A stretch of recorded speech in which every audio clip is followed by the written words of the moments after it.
Alors, bonjour à vous tous, fans de Plein Feu, et j'en profite pour remercier toute l'équipe de Plein Feu qui pourvoit à tous les besoins nécessaires pour obtenir les résultats nécessaires pour apporter une image et administrer bien toutes ces choses pour que la parole de Dieu et tout son contenu soit connu de tout le grand public, espérant que vous tous qui êtes des fans, vous participez non seulement à Plein Feu directement, mais que vous envoyez ces messages parce que nous sommes dans les moments difficiles de l'humanité.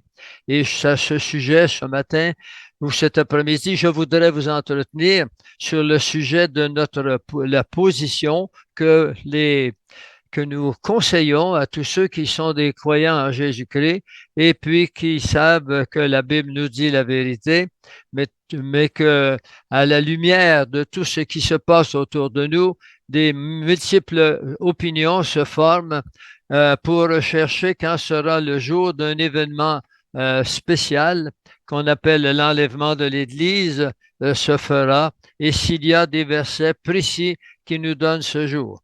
Bon, alors et voilà que je vous demande d'accepter que moi, je ne suis pas d'accord à vous donner une journée précise parce qu'il y a trop de ces sincères, honnêtes, savants, confrères et puis des savants frères qui ont essayé d'apporter des jours et beaucoup ont été déçus.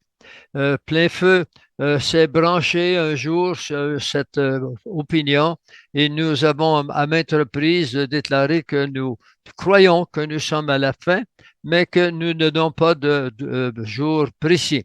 Cela étant dit, je voudrais que nous ayons une idée globale de ce qu'on peut appeler le temps de Dieu que Dieu a donné à l'humanité. Il nous a donné le commencement, il nous a bien donné le commencement, et parce que Jésus dit qu'il est l'alpha, mais il nous a également donné la fin parce qu'il est l'oméga aussi. Alors, je voudrais que nous voyions ensemble un certain nombre de versets. Je n'irai pas dans la Bible dans la mesure du possible pour ne pas exagérer sur le temps d'intervention. Toutefois, je voudrais que vous donner les versets espérant que vous en ferez la recherche vous-même. Je veux vous parler du temps de l'humanité en termes de 1000 ans à la fois. Dans le, dans la parole de Dieu, dans l'Exode 20, le chapitre 20, l'Exode 20, il nous a dit que Dieu créa le ciel et la terre, euh, et ensuite il le créa en 6 jours, et le septième jour, il se reposa. Alors, il est ici question de 7 jours qui sont déconnectés quelque part et on va essayer de voir à quelle place qu'il faut les reconnecter. Dans le psaume 90, le verset 4, c'est là qu'est le code. Il nous est dit qu'un jour est égal à 1000 ans. Et non pas partout, mais dans la situation que nous vous présentons aujourd'hui, la création, elle s'est faite selon la parole de Dieu, en 24 heures par chacun de ces jours. Les scientifiques ne sont pas d'accord avec cette position, mais moi, je le suis pour l'unique raison que le temps est quelque chose qui appartient à Dieu. Il peut le compresser, il peut le dilater, il est le maître absolu et non pas un maître habile. Il est le maître absolu du temps. Et puis, est-ce qu'il a réfléchi comment il a fait faire cela? Est-ce que ça a été long? Puis là, une fois qu'il a réfléchi, mais il a pu le mettre en vitesse. Dieu n'a pas, comme nous, à réfléchir. Il est omniprésent, il vit dans chaque instant. Ce sont d'ailleurs des éléments, des choses que nous ne pouvons pas discuter. On ne peut pas intervenir dans la qualité, dans l'essentiel de Dieu, dans son essence de divinité. On ne peut pas aller là. Il nous offre de vivre éternellement avec lui, mais nous ne serons jamais des dieux. Nous serons les frères de Jésus, il nous le dit à beaucoup d'endroits. Dans le psaume 90, le, le verset 4, il nous est bien dit que 1000 ans sont comme un jour aux yeux de Dieu. Il y a dans la Bible d'autres éléments qui nous font comprendre, par exemple, dans l'Apocalypse 20, le verset 2, il nous a dit, il saisit le dragon, le serpent ancien, qui est le diable et Satan, et il le lia pour 1000 ans. Nous savons très bien que cette captivité, cette prison dans laquelle l'ennemi Satan a été placé, c'est place, une place particulière, bien sûr, mais je ne veux pas commenter sur cette place, mais à quel moment de l'humanité que Dieu fera cela? Il le fera la veille du millénium. Durant le millénium, ceux qui y habiteront ne seront pas, comme vous et moi, tentés par l'ennemi parce qu'il sera, lui et ses mignons, ils seront dans un endroit qu'on appelle les abysses ou encore l'enfer ou je ne sais où, mais il ne sera pas capable d'influencer les gens qui sont sur cette planète. Il y a également des jours d'un an. Il faut aller dans le code nous est donné dans Ézéchiel 4, le verset 4 et 5.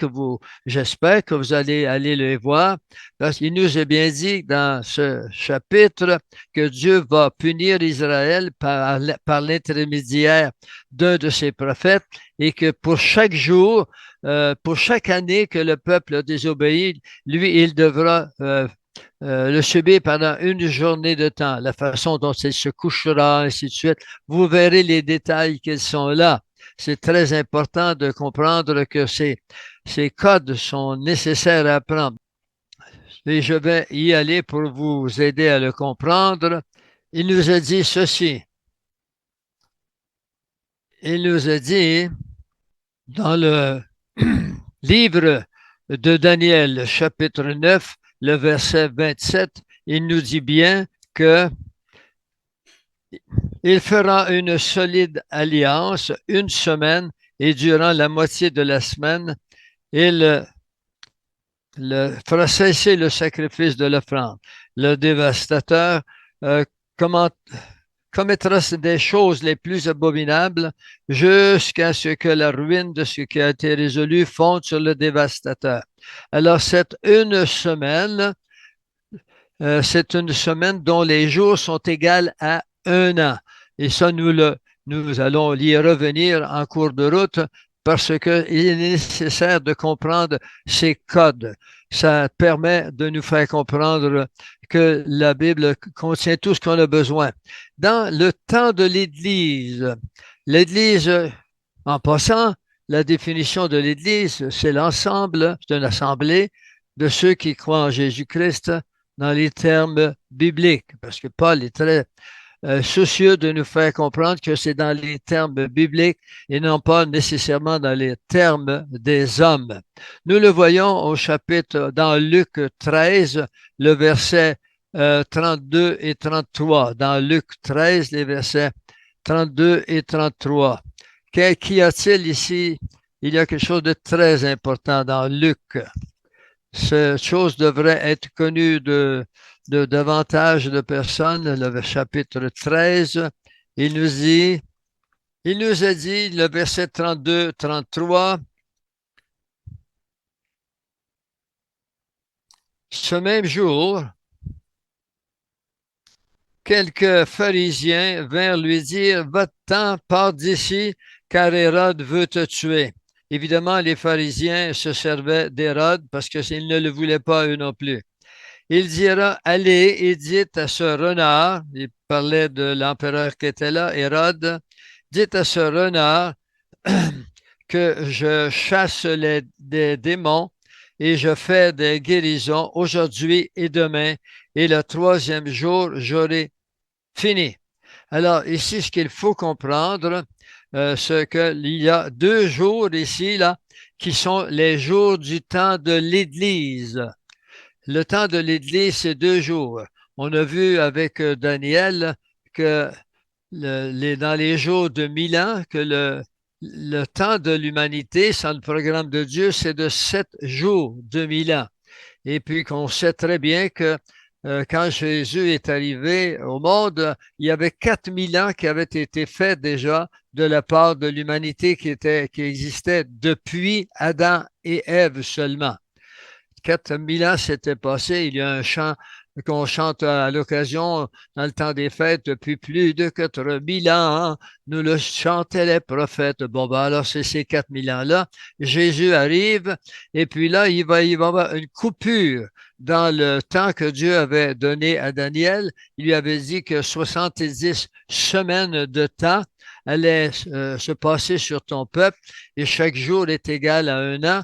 Donc 70 semaines multipliées par 7, ça fait 490 ans. Depuis le moment où Daniel reçoit de l'ange Gabriel ces choses, eh bien, il devait y avoir 490 ans.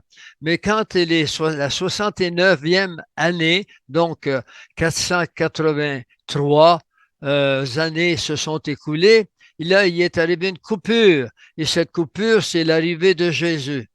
Et là, il va, lui, Jésus, avec son programme, va prendre deux jours de ces 6000 ans pour faire ce qu'on appelle le temps de l'Église. C'est un temps qui se fera sous la grâce. Parce que Jésus, quand il est venu, il viendra payer pour mes péchés et les vôtres. Alors, ce ne sera plus dans le programme qui avait été fait dans les 70 années de ton temps. Il va y avoir une coupure. Il restera une semaine, donc 7 jours. Et 7 jours-là, c'est celui-là qui sera repris un peu plus tard, qu'on appellera les 7 années de tribulation qui viennent sur le monde. Nous sommes à la fin du temps de l'Église, qui aura duré 2000 ans. Et là, nous reprendrons le temps sous la loi, le temps où la grâce aura été changée pour retourner comme ça était avant l'arrivée de Christ, c'est-à-dire comme je viens de vous dire, sur la loi. Il est important de comprendre ces choses. En continuité, passons à autre chose. Dieu a dispersé Israël des nations. Quand Jésus, dans son programme, aura terminé sur la croix, qu'il aura payé, qu'il dira, Père, que ta volonté soit faite, et il dira, tout est accompli. Vous le verrez dans Luc. Qu'est-ce qui avait été accompli? C'était le coût à payer pour tous ceux qui, dans l'Ancien Testament, avaient cru euh, par anticipation à l'arrivée du Messie. Ils étaient, ils faisaient partie du corps de Christ, mais ils n'étaient pas comme l'Église dans laquelle nous sommes maintenant. L'Église, c'est un corps spécial qui est sauvé sans les œuvres de la loi, mais par la grâce. Le temps de l'Église est écoulé. Maintenant, les 2000 ans sont passés. Nous venons de le voir. Je fais des miracles et puis je chasse des démons aujourd'hui et j'en fais des miracles et je chasse des démons demain. Chacun de ces jours, d'aujourd'hui et demain, sont équivalentes à 1000 ans. Et le troisième jour, j'aurai fini. Pourquoi? Parce que le troisième jour, ce sera le millénium. Et Jésus sera ici dans notre monde. Il régnera à Jérusalem avec David. Alors ici, on parle dans les événements qui sont arrivés dans cet espace de temps. Eh bien, il y a quelque chose de spécial, c'est que les Juifs du temps d'Abraham ont été prisonniers du Pharaon euh, pendant tout le temps pendant 2000 ans, si vous voulez, presque 2000 ans. Ils ont été absents 19 siècles. Mais quand on compte tous les jours, de la façon dont c'était compté de par Israël, en 360 jours par année, plus d'autres petits détails, mais ils ont été prisonniers pendant 2000 ans, puis ils ont été prisonniers parce que Dieu les a chassés, parce qu'ils n'ont pas voulu suivre l'Éternel. Alors il dira, je vous disperserai parmi les nations que vos pères n'ont point connu.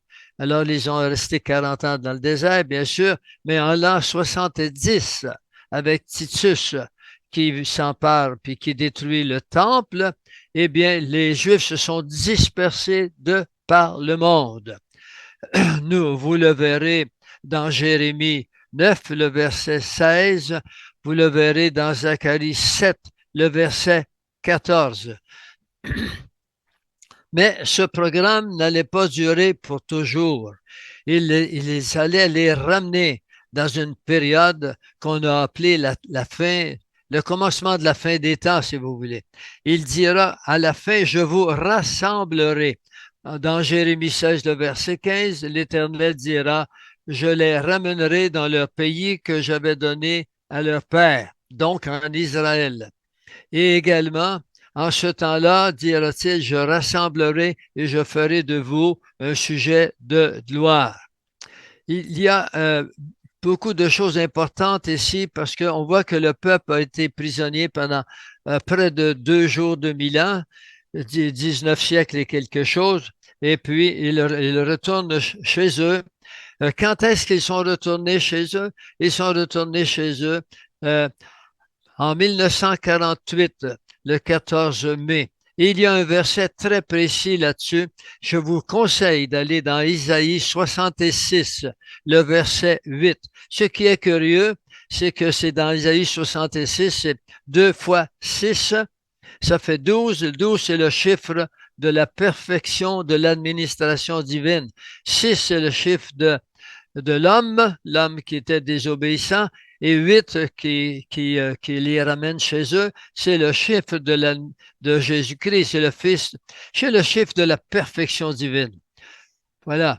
Alors, est-ce qu'il y aura maintenant, depuis qu'Israël est là, est-ce qu'il y aura une paix? Évidemment, quand on regarde tout ce que nous vivons actuellement, et on peut se demander s'il y aura une paix. Oui, il y aura une paix. Elle est très bien marquée qu'il y aura une paix. Et c'est dans Daniel 9, le verset 27, quand il nous dit que, que Israël va retourner chez lui. Le Seigneur va les ramener. Et puis que quand il va les ramener, ils vont devenir une nation puissante, mais ils vont se faire attaquer de tout bas, de tous côtés, comme il l'est aujourd'hui, parce que 1948 est hier en comparaison avec toutes les choses qui sont arrivées au cours de millénaires. Au cours des 4 millénaires avant Jésus-Christ, maintenant, c'est 2 millénaires plus tard. Nous y sommes à la fin pour rentrer prochainement dans le dernier millénium qu'on appelle le millénium à lui-même. Les autres ont d'autres noms. Israël va devenir une nation puissante, puis va devenir un peu la jalousie des autres peuples, chaque côté. Et puis, il va dans Zacharie 12, il faut que vous alliez voir dans Zacharie 12. Zacharie 12 nous dit qu'Israël va devenir une coupe d'étourdissement pour les pays d'alentour. Pas tous les pays du monde, pour les pays d'alentour. Qui sont ces pays d'alentour? Ce sont des pays musulmans. Les pays musulmans pratiquent une religion qu'on appelle l'islam. Et l'islam est anti-chrétienne. Ils ne croient pas dans la divinité de Jésus-Christ. Ils se sont donné un Dieu qui s'appelle Allah. C'est une coupe d'étourdissement parce qu'ils ne savaient qu'en faire.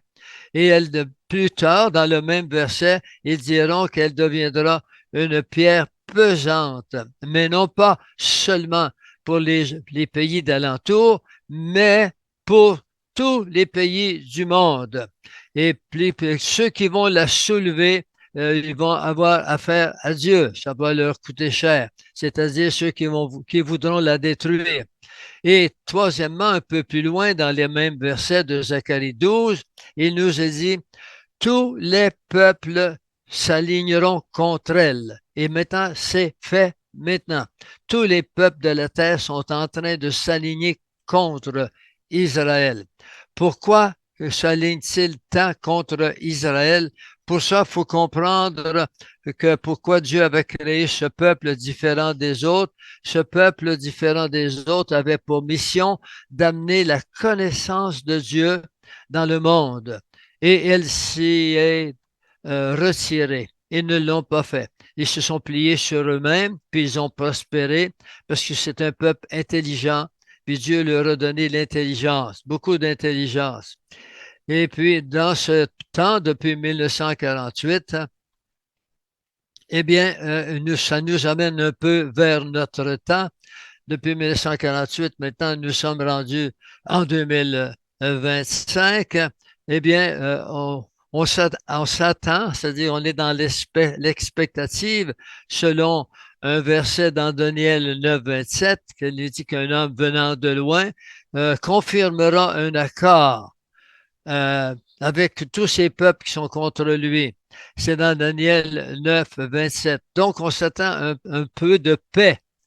Et puis, si vous allez dans le Nouveau Testament, dans 1 Thessaloniciens 5, le verset 3, il nous est dit ceci, qu'ils diront paix et sécurité.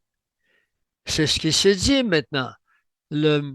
Bush, le père, a été le premier à prononcer We will have peace and security according to the law. Yes, selon la loi qu'ils feront eux, selon leur loi.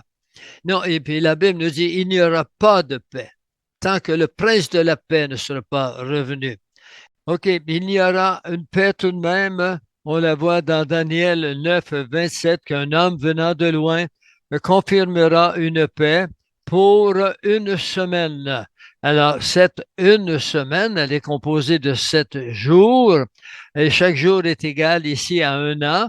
Donc, elle durera pendant 7 années, et cette une semaine sera l'ajout à les 69 semaines de temps, donc les 483 ans qu'ils sont passés sur le peuple jusqu'à un oint, jusqu'à ce que le oint vienne. Et puis le oint, il est venu. Maintenant, il restait cette une semaine et ce sera la semaine de tribulation. Alors, cette semaine se fera suivant il y aura une guerre. Mais quand la semaine sera signée avec Israël, on croit que actuellement Israël est sur le bord d'une paix. Pour le moment, ils sont en guerre. Cette guerre est probablement ce qui mobilisera, motivera, justifiera pourquoi ils vont faire un accord de paix. Probablement parce que ils savent très bien que s'ils utilisent des engins nucléaires, des bombes atomiques, eh bien, que personne est gagnant avec l'atomique parce que il y a ces radiations qui durent 100 ans et plus. Alors, et de plus, elle détruit complètement et c'est pas facile à retourner sur ces terrains. Ils ont plusieurs bombes atomiques. Ce serait la fin de l'humanité et Dieu n'a pas il a créé, il a programmé la fin du temps de l'humanité telle qu'on la connaît, mais il y aura autre chose après que les hommes, lorsqu'ils seront arrivés au bout de leur capacité, la Bible dit, lorsqu'ils auront épuisé leurs armes, et là, ils signeront un accord. Et ce sera un accord, mais on l'a parlé tantôt, qui ne durera pas. Israël sera attaqué, il sera attaqué par, cela vous est donné dans Ézéchiel 38 et 39. Cette guerre, elle peut se faire, il y a des écoles de pensée, elle va se faire prochainement, où elle va se faire au milieu des tribulations. Ézéchiel 38 nous apporte des précisions que ce sera un grand pays avec des petits pays autour qui vont attaquer Israël dans les montagnes d'Israël. Ce sera de Gog au pays de Magog, c'est-à-dire Gog, un chef de la Russie, parce il y a le mot Moscou et puis le mot Tubal dedans, Méchec pour Moscou, puis Tubal pour le mot semblable, là où ils font, la Russie fait ses armes.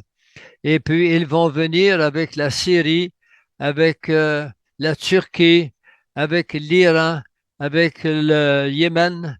Et puis, enfin, ils sont certains d'autres pays qui vont attaquer Israël dans les montagnes d'Israël.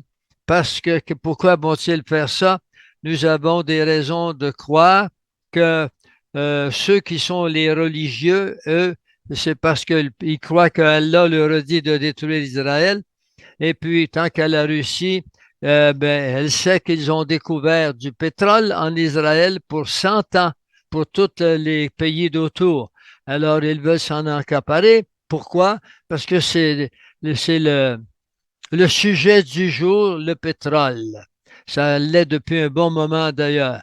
Elles seront attaquées là et c'est une violente tempête de la part du Seigneur une tempête dans son cœur, qui va détruire des tremblements de terre incroyables qu'on n'a pas connus encore et qui va être entendu par toutes les villes de l'humanité. La croûte terrestre va vibrer partout autour de la planète et puis ceci va mettre fin aux armées qui attaquent Israël depuis des siècles.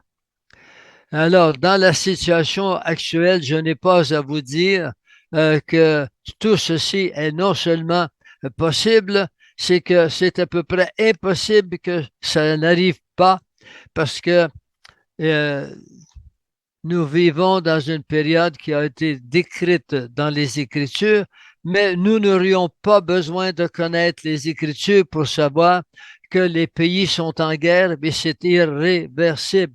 Les peuples se sont davantage préparés contre la guerre que pour la paix, parce qu'ils n'ont pas établi d'un ordre de paix. Ils ne se rencontrent pas tous ensemble pour fêter la vie, pour s'entraider. Les peuples ont tous des tsars, des personnages qui veulent devenir les maîtres du monde. C'est le cas actuellement de ce que nous avons en Chine. C'est le cas de ce que nous avons en Russie. Et quand je regarde les États-Unis, on peut penser que M. Trump va au-delà de son mandat. Je pense bien qu'il serait bien heureux de dire que c'est lui qui apporte la paix sur la planète. Alors, si ce n'est pas le cas, ben, tant mieux. Mais c'est la lecture qu'on peut en faire à la lumière de toutes ces décisions qu'il prend pour apporter ces tarifs épouvantables qui sont de nature à recréer la misère dans énormément de pays. Maintenant, je veux que nous voyions quelque chose ici qui a été négligé un peu. C'est dans 1 Thessaloniciens 4, les versets 16 et 17, et on nous parle de l'enlèvement de l'Église. Pour ceux qui ne connaissent pas l'enlèvement de l'Église, c'est un phénomène divin où Dieu a promis à ceux qui appartenaient à Jésus-Christ dans l'Église chrétienne. Je ne dirais pas l'Église évangélique, parce que là, on parle de scission. On parle, non, l'Évangile de Jésus-Christ n'appartient à personne. Elle appartient à Dieu, c'est son Évangile. Et quand on respecte son Évangile, on peut se dire faire partie de l'Église de Jésus-Christ. Il est bien marqué ici, je vous prie de les voir dans Matthieu 17, le verset 1 et 2. Vous y verrez quelque chose d'important, c'est marqué 6 jours après. 6 jours après. N'oubliez pas que là, les 6 jours de 1000 ans sont terminés. 4000 ans avant Jésus, 2000 ans depuis qu'il est là, ça fait 6 000 ans. Et il reste un millénaire, encore un 1000 ans, et c'est ce qu'on appelle le millénium. Mais il y a une petite période ici de 7 années qu'on appelle la 70e prophète, la 70e semaine du prophète Daniel. Je vous conseille d'aller sur Plein Feu et aller voir l'enseignement qu'il y a sur Daniel 2, 7 et 9. Et vous aurez tous les détails sur le temps de l'humanité. Et c'est pour ça que je ne veux pas trop m'y attarder maintenant. Et il nous a dit que les apôtres Pierre, Jacques et Jean montent sur la montagne et sur cette montagne, Jésus leur apparaît et ils voient Jésus avec un visage brillant de telle sorte qu'ils doivent se cacher un peu pour le voir. Il y a à côté de lui, il y a Moïse et puis Élie. Et puis, ils sont tellement heureux de voir le visage de Jésus, de le voir qui leur parle, qu'ils disent, si tu veux, Jésus, on va bâtir 3 tentes ici, une pour toi, l'autre pour Élie et l'autre pour...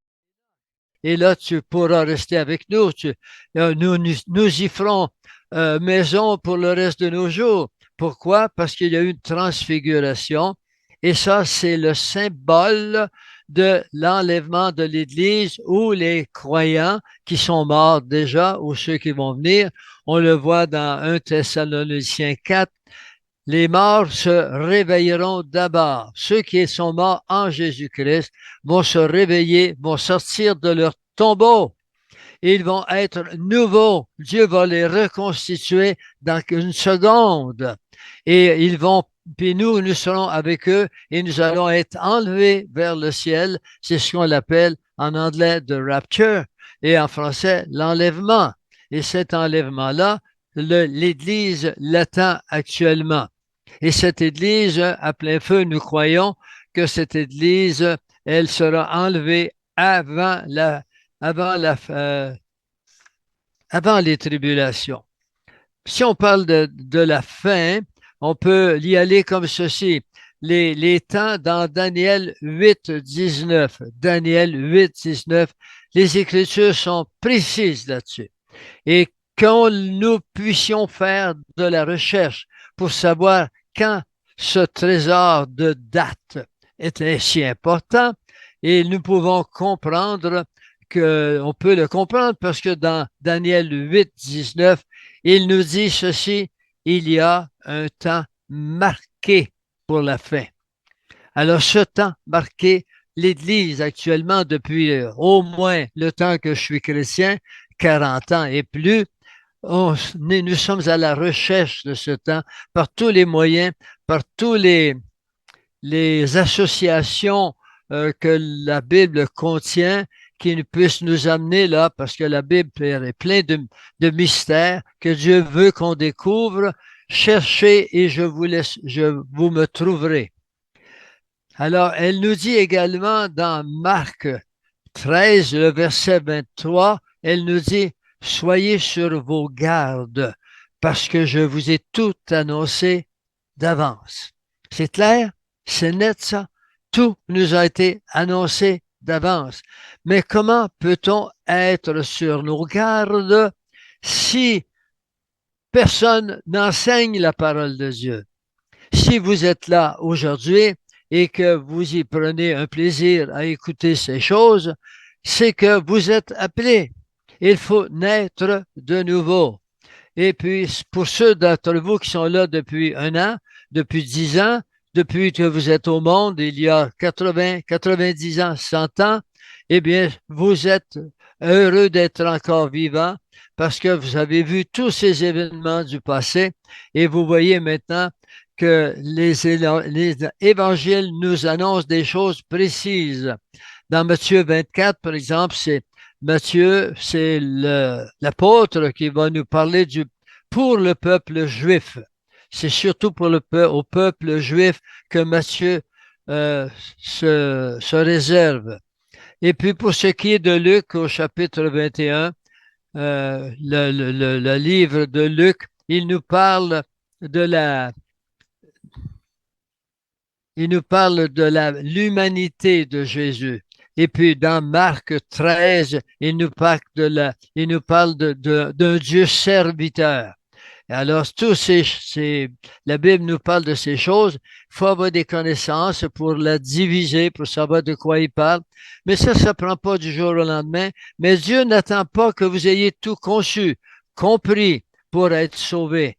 Nous allons voir bientôt que tout ce que Dieu a promis, il est accompli maintenant.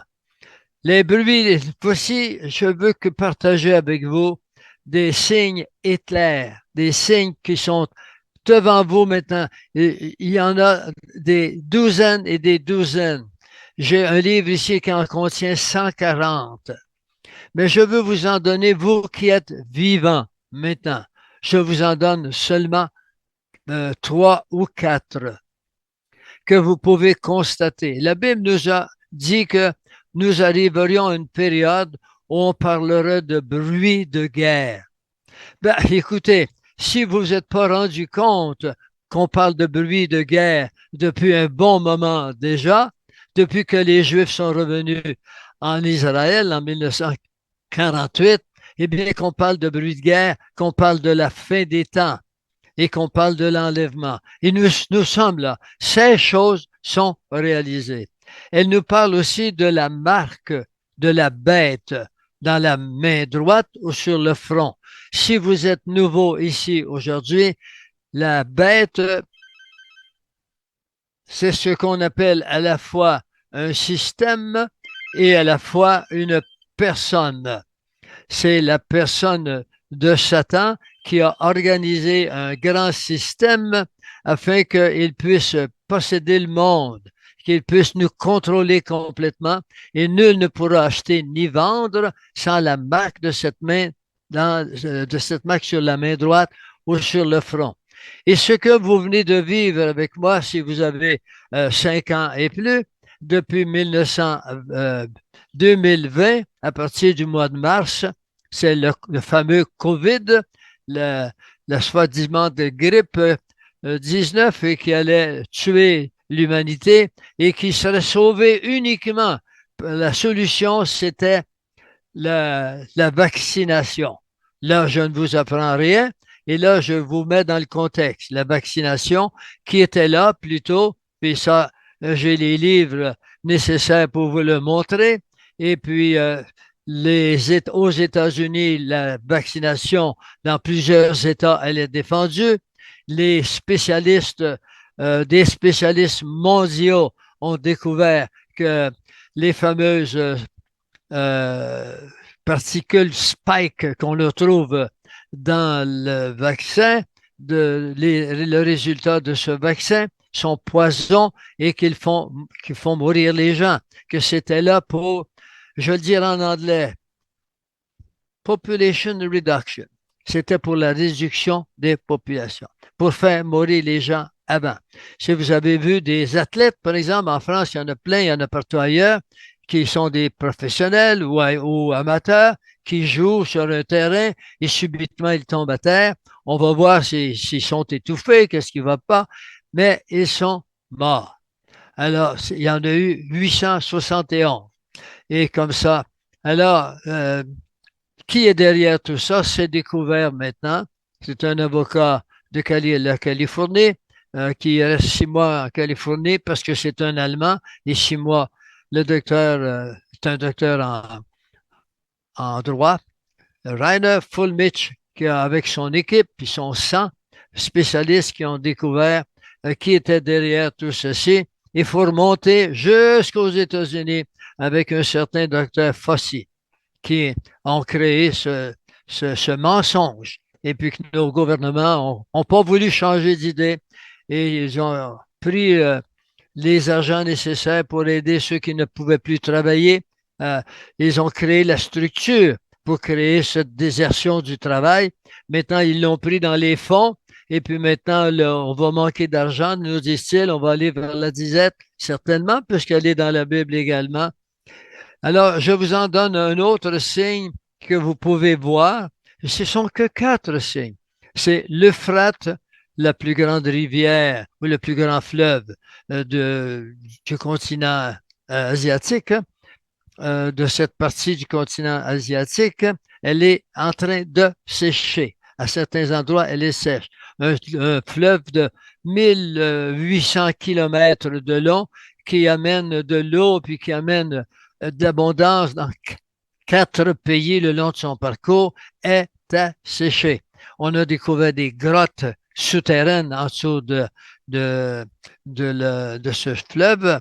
C'est le plus grand fleuve, c'est lui qui faisait la limite entre le fleuve, le Frat et puis le fleuve, le dernier fleuve, là, le Nil.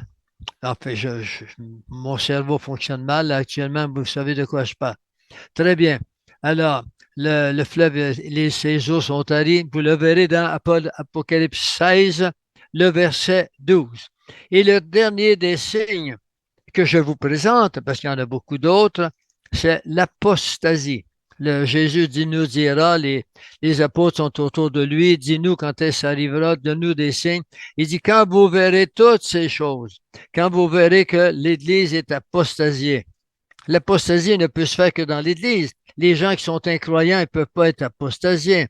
On sait très bien les difficultés qu'a vécues l'Église catholique, l'Église catholique qui était déjà apostasiée de par les fausses doctrines qui y sont enseignées, mais également dans l'Église, le refroidissement qui s'est fait. Mais maintenant, il y a un petit essor aux États-Unis, puis les gens croient que c'est général.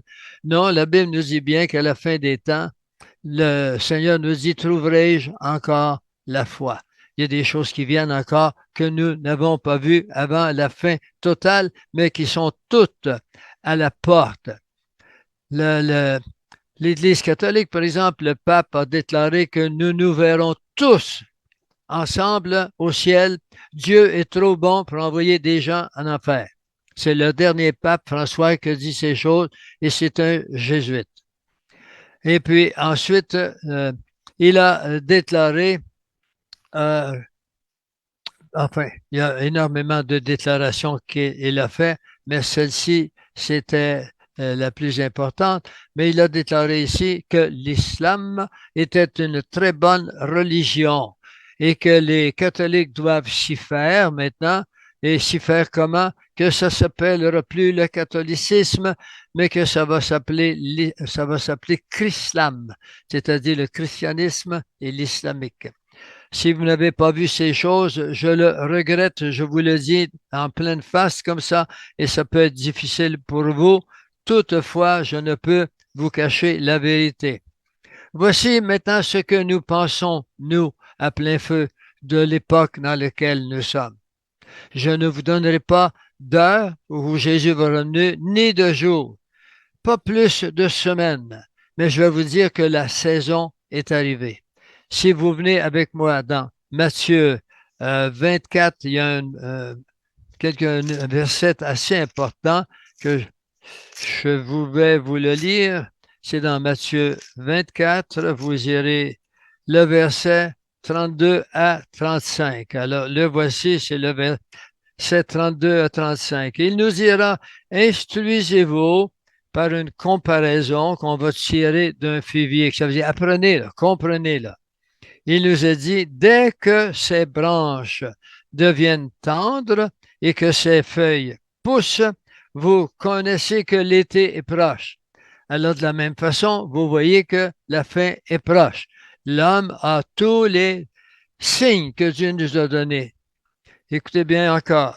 Pas même quand vous verrez, de même quand vous verrez ces choses, toutes ces choses, sachez que le Fils de l'homme est proche, il est même à la porte. Et je vous le dis, en vérité, cette génération ne passera point que cela n'arrive. Cette génération, quelle génération? La génération de la fin des temps de 6 jours. Nous avons franchi les 6 jours. Et puis, là, ils ont été franchis les 6 jours lorsque Israël a signé lorsque l'Angleterre a donné à Israël le droit d'être une nation, et vous le verrez dans Isaïe 66, le verset 8, où il nous a dit, un peuple peut-il devenir une nation en un jour? Oui, le 14 mai 1948. Mais il nous dira par la suite dans Matthieu 24, quand vous verrez toutes ces choses, votre délivrance est à la porte, levez vos têtes. C'est-à-dire que maintenant, regardez plus si je vais venir l'année prochaine ou quoi que ce soit. Les temps sont résolus. Nous sommes arrivés à cette période. Et j'y suis maintenant à vous présenter quelques versets. Voici ce que nous pensons en plein feu. C'est que selon la parole de Dieu authentique, tous les hommes qui sont sur cette planète, nés d'une femme, sont arrivés au monde avec un ADN qui contient des imperfections. C'est pour ça qu'il y a en vous deux, comme s'il y avait deux personnes en vous. C'est les deux semences de Genèse 3, 15.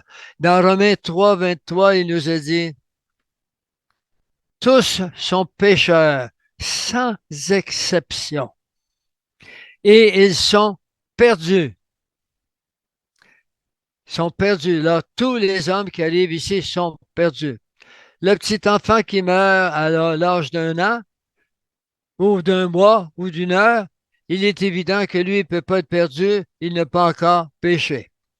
Il a son cœur, son vrai cœur, sa personnalité se développera lorsqu'il pourra prendre position face au bien et le mal et qu'il désobéira d'une façon naturelle. L'homme naturel, nous dit la parole, ne cherche pas Dieu. Et si vous ne l'avez pas cherché depuis ce temps, sachez que c'est parce que vous êtes naturel. Mais voici ce que Dieu dit sur la nature. Il dit que la nature est déchue, que nous, qui sommes des hommes naturels, sommes déchus, jusqu'au jour où l'autre homme devient à l'intérieur de vous, la semence divine qui est en nous, cette semence se développe, que nous passons des ténèbres à la lumière et puis de la mort à la vie. Alors cette semence, elle se développe le jour où vous dites, j'accepte que je suis pécheur. On va en revenir, c'est ce qu'on appelle la repentance. Dans Acte 3, 19, dans la Bible, vous verrez que Dieu nous dit que tous les hommes ont à se repentir, sans quoi il n'y a pas de salut. Vous voulez vivre éternellement? Certainement que c'est possible. Que faut-il faire? Il faut suivre la parole de Dieu. Ce sont les lettres de Dieu. Ce ne sont pas mes lettres. Ce ne sont pas les lettres d'une église quelconque. Serait-elle évangélique? Si les gens sont évangéliques, c'est qu'ils suivent la parole de l'évangile de Jésus-Christ. Dans Galates 5, 4, il nous est dit que ce n'est pas par les œuvres que nous sommes sauvés. Autrement dit, si vous dites, j'ai fait beaucoup de bien dans ma vie, moi j'ai eu beaucoup d'enfants, j'ai souffert beaucoup, j'ai donné mes biens à l'Église, sachez que vous perdez votre temps. Dans la balance, ça ne vaut rien. Pourquoi? Parce que Dieu le sait que nous demeurons pécheurs. Seulement que lorsque vous acceptez que vous êtes pécheur et que c'est le Christ seul qui a payé le coût pour que vous soyez sauvés, que vous acceptez ce Christ dans votre vie, vous ne pouvez pas l'accepter sans aller à la parole régulièrement, comprendre quelles sont ces lettres d'amour, ces lettres qu'il a créées pour nous, pour qu'on le comprenne. On ne peut pas négliger de manger plus que 50 à 70 jours sans mourir. Mais on ne peut pas négliger Jésus-Christ sans rester mort au péché.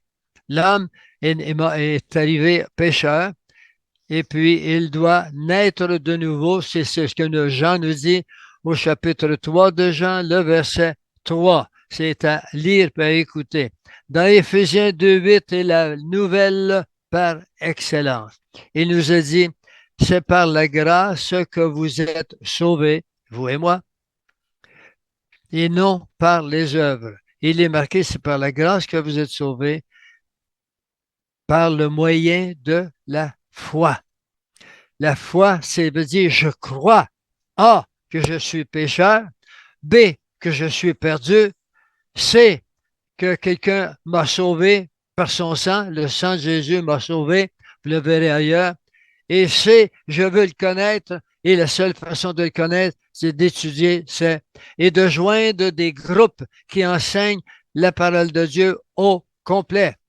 Et puis vais vous quitter dans un instant, mais voudrais vous signaler que vous devriez aller dans des bibliothèques chrétiennes et puis allez vous chercher les livres qui vous conviennent parce que ces gens-là ont tout ce qu'il vous faut pour comprendre ce qui ne va pas. Nous sommes sauvés par grâce, par le moyen de la foi. Et le salut ne vient pas de vous, c'est textuel. C'est par la grâce que vous êtes sauvés, par le moyen de la foi, et ça vient pas de vous. C'est la décision de Dieu.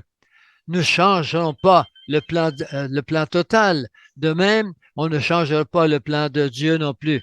Si vous croyez en Jésus-Christ dans les termes bibliques, c'est lui qui vous a sauvés et que c'est lui qui nous sanctifie, qui nous sort du péché, eh bien, à ce moment-là, vous devez croire que vous êtes sauvés. Quels que soient les problèmes de vos vies, les péchés que vous avez commis, si votre cœur est repentant, vous acceptez que vous avez été un pécheur terrible, mais que vous ne méritez pas le ciel. Vous, moi non plus. Mais il nous est donné gratuitement. C'est le plan de Dieu. C'est sa décision. Acceptez-le. C'est de choisir entre le Cadillac et le bicycle à 3 roues. Je vous conseille la Cadillac.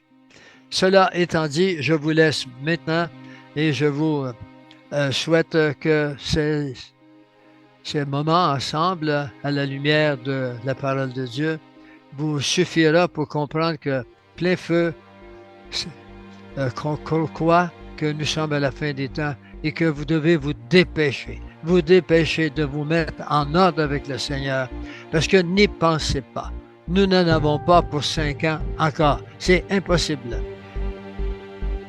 L'intelligence artificielle vous montrera que c'est impossible dans la condition où nous sommes. Toutefois, l'intelligence artificielle ne peut pas avoir la foi parce que ce sont des calculs d'hommes. Et la créature ne dépasse jamais le Créateur. C'est là-dessus que je vous salue au nom de plein feu et vous souhaite ce que nous attendons tous, l'enlèvement très prochainement. Au revoir de la part de toute l'équipe de plein feu. Il s'agit de Yvan, il s'agit de Thérèse, de Catherine, et puis de tous ceux-là qui ont contribué à plein feu. Richard, et puis ensuite Gérard, et tous nous. Mon nom est Pierre Gilbert, je vous salue. Amen.